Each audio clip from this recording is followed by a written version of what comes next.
Winter Swans was published in the collection Skirrid Hill in 2005. Skirrid is a Welsh word which can be translated as both shattered and separated. The poem tells of the poet and his partner taking advantage of a break in the weather to go for a walk around a lake after 2 days of non-stop rain and, we can infer, rows. Their silent walk is suddenly stopped by the sight of 2 swans tipping or ducking down head first in the water, which triggers the start of a reconciliation. The poem is made up of 6 3-line stanzas and 1 2-line stanza.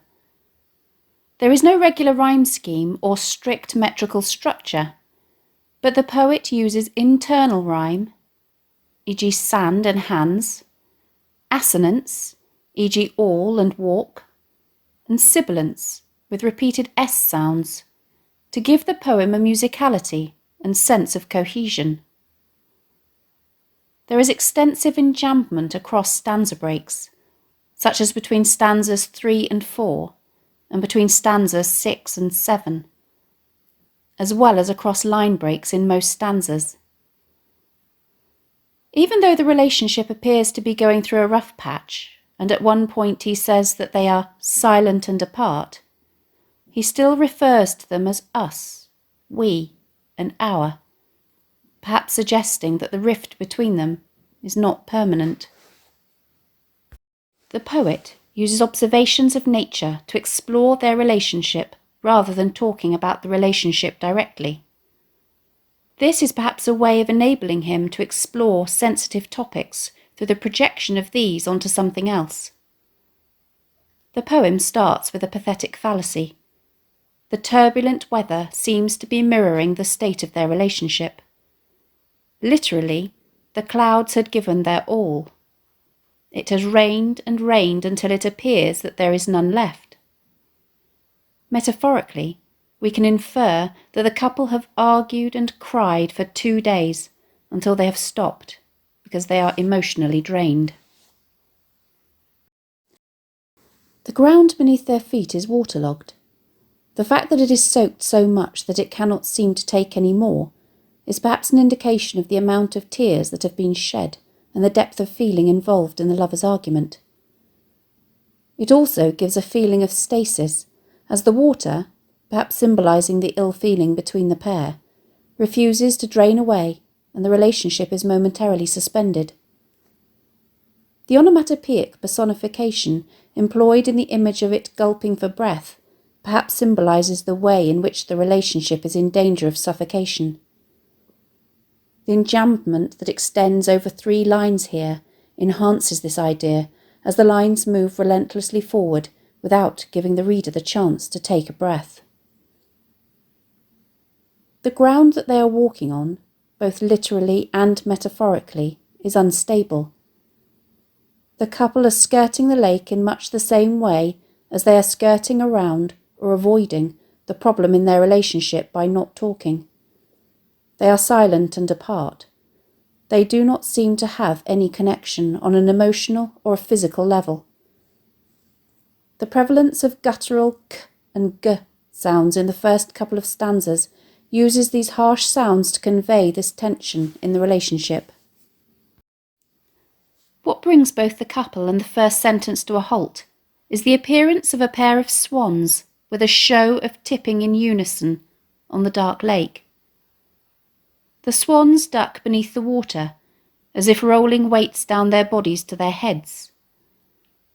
This simile to evoke the movement of the swans implies that the burden of the couple's problems, their troubled emotions and their thoughts, is dragging them down to a dark place.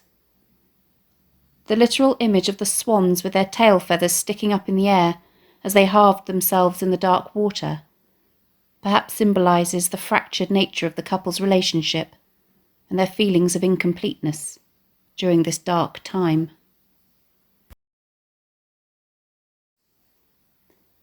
The poet further describes the swans as icebergs of white feather, a metaphor which not only evokes an image of their tail feathers sticking up in the air as they dip head first in the water, but which also suggests that there is a lot going on beneath the surface that cannot be seen.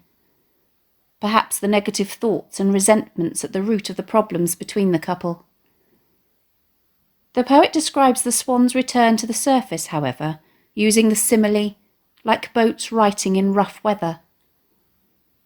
Boats have stable bases which mean that they can survive a storm. Similarly, the stability that underpins the couple's relationship will ensure that they survive this stormy period.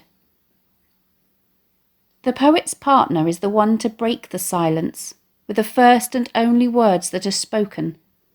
They mate for life. Although on the surface this is an innocent comment about swans being monogamous, this simple statement signifies a breakthrough, and perhaps the first steps to overcoming their problems and reconciling.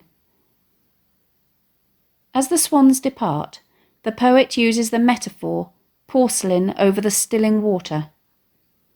The image evoked is one of beauty and strength, yet delicacy, with the need for protection. The water is calming, and there is a feeling that the storm in the relationship is also calming. The swans have distracted them and brought them out of their brooding introspection.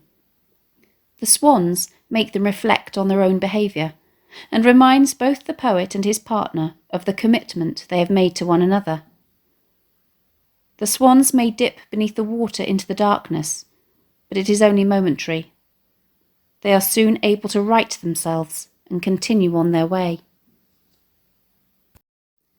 The metaphor, we moved on through the afternoon light, suggests optimism, as there is an implication that the clouds have cleared and the sun is shining.